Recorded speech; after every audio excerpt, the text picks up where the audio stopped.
ನಮಸ್ತೆ ಸ್ನೇಹಿತರೆ.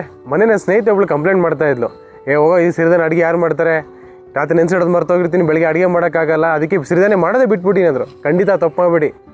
ರಾತ್ರಿ ನೆನೆಸಿಡೋದು ಒಂಚೂರು ನೆನ್ಬಿಟ್ಕೊಂಡು ನೀವು ನೆನೆಸಿಟ್ಬಿಟ್ರೆ ಸರಿಯಾದ ರೀತಿಯಲ್ಲಿ ಅದು ನೆಂದಿರುತ್ತೆ ಮತ್ತು ತುಂಬ ಚೆನ್ನಾಗಿ ಅಡುಗೆ ಆಗುತ್ತೆ. ಈ ನೆನೆಸಿಡೋ ಪ್ರೊಸೆಸ್ ಯಾಕೆ ಅವಶ್ಯಕತೆ ಇದೆ ಗೊತ್ತಾ? ಸಿರಿಧಾನ್ಯದಲ್ಲಿ ಹೆಚ್ಚಿನ ನಾರಿನಾಂಶ ಇರ್ತದೆ.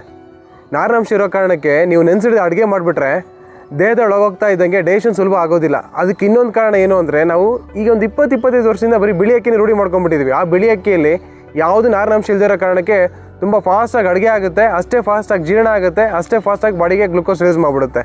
ಆದರೆ ಸಿರಿಧಾನ್ಯಗಳು ಹೆಚ್ಚಿನ ನಾರಿನಾಂಶ ಒಳಗೆ ಹೋಗ್ತಾ ಇದ್ದಂಗೆ ನಮ್ಮ ಮೆಟಾಬಾಲಿಸಮ್ ಏನಿದೆಯಲ್ಲ ಅದು ಇದನ್ನು ಅಕ್ಸೆಪ್ಟ್ ಮಾಡೋದಿಲ್ಲ. ಹೆಚ್ಚಿನ ನಾರಿನಾಂಶ ಇರೋ ಕಾರಣಕ್ಕೆ ಡೈಜೆಷನ್ ಸ್ವಲ್ಪ ಕಾಂಪ್ಲೆಕ್ಸಿಟಿ ಆಗ್ತದೆ. ಈ ಕಾಂಪ್ಲೆಕ್ಸ್ ಡೈಜೆಷನ್ ಇರೋ ಪ್ರೊಸೆಸ್ ಕಾರಣಕ್ಕೆ ಬಾಡಿ ಹೀಟ್ ಆಗ್ತಾ ಬರುತ್ತೆ. ಹಾಗಾಗಿ ಭಾಳ ಜನ ಹೇಳ್ತಾ ಇರ್ತಾರೆ, ಇಲ್ಲ ಸಿರಿಧಾನ್ಯ ತಿಂದು ಹೊಟ್ಟೆ ಕೆಡ್ತು, ಸಿರಿಧಾನ್ಯ ತಿಂದು ಮೋಷನ್ ಹೆಚ್ಚಾಗ್ತಾ ಹೋಗ್ತಿದೆ ಅಂತ. ಇಲ್ಲ, ಅದೆಲ್ಲ ನಿಮ್ಮ ದೇಹದ ಡಿಟಾಕ್ಸಿಫಿಕೇಷನ್ ಪ್ರೊಸೆಸ್ ಇಂಡಿಕೇಷನ್. ಅದು ನೀವು ಅದನ್ನೆಲ್ಲ ಆಗ್ತಾ ಇದೆ ಅಂದರೆ ಖಂಡಿತ ಸರಿಯಾದ ದಾರಿಯಲ್ಲಿ ಇದ್ದೀರಾ ಅಂದ್ಕೊಳ್ರಿ.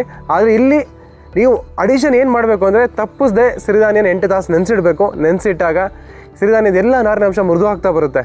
ಸಿರಿಧಾನ್ಯ ಅಕ್ಕಿ ಇದ್ದಾಗ ನಿಮ್ಗೆ 8 ತಾಸು ನೆನೆಸಿಡೋದು ಕಂಪಲ್ಸರಿ. ಅದೇ ರವೆ ಆಗಿದ್ದರೆ ಒಂದು 4 ತಾಸು ನೆನೆಸಿಡ್ಬೋದು. ಯಾಕಂದರೆ ಫೈಬರ್ ಫಾರ್ಮ್ ಏನಿರುತ್ತಲ್ವ, ಗ್ರೈನ್ ಇದ್ದಾಗ ಸಾಲಿಡ್ ಫಾರ್ಮಲ್ಲಿ ಇರ್ತದೆ. ನೆಕ್ಸ್ಟ್ ರವೆ ಆದಾಗ ಇನ್ನೊಂಚೂರು ಕಡಿಮೆ ಸಾಲಿಡ್ ಫಾರ್ಮಿಗೆ ಬರುತ್ತೆ. ಅದೇ ಹಿಟ್ಟಾದಾಗ ಪೌಡ್ರ್ ಫಾರ್ಮಲ್ಲಿ ಇರ್ತದೆ. ಈಗ ವೇರಿಡ್ ಫೈಬರ್ ಫಾರ್ಮಲ್ಲಿ ಬಂದಾಗ ನೆನೆಸಿಡೋ ಪ್ರಮಾಣ ಕಡಿಮೆ ಆಗ್ತಾ ಬರುತ್ತೆ. ಆದರೆ ನೀವು ಯಾವತ್ತೂ ಸಿರಿಧಾನ್ಯ ಅಕ್ಕಿಯಿಂದ ಅಡುಗೆ ಮಾಡ್ತಾಯಿದ್ರೆ ತಪ್ಪದೆ 8 ತಾಸು ನೆನೆಸಿಡಲೇಬೇಕು. ಅದು ಅವಶ್ಯಕತೆ ಇದೆ. ಹಾಗೆ ನೆನೆಸಿಟ್ಟಾಗ ನಿಮಗೆ ಅಡುಗೆ ಸಹ ಪ್ರಿಪ್ರೇಷನ್ ಸುಲಭ ಆಗುತ್ತೆ. ಆಮೇಲೆ ದೇಹದೊಳಗೆ ಹೋಗ್ತಾ ಇದ್ದಾಗೆ ಅದು ಡೈಜೆಷನ್ ಸಹ ಪ್ರಾಪರ್ ವೇಲ್ ಆಗ್ತಾ ಹೋಗುತ್ತೆ. ಈ ಮೂಲಕ ದೇಹದಲ್ಲಿ ಯಾವುದೇ ಕಾರಣಕ್ಕೂ ಬಾಡಿ ಹೀಟ್ ಆಗೋದು, ಆರೋಗ್ಯ ಕೆಡೋದು, ಹೊಟ್ಟೆ ಕೆಡೋದೆಲ್ಲ ಆಗೋದೇ ಇಲ್ಲ.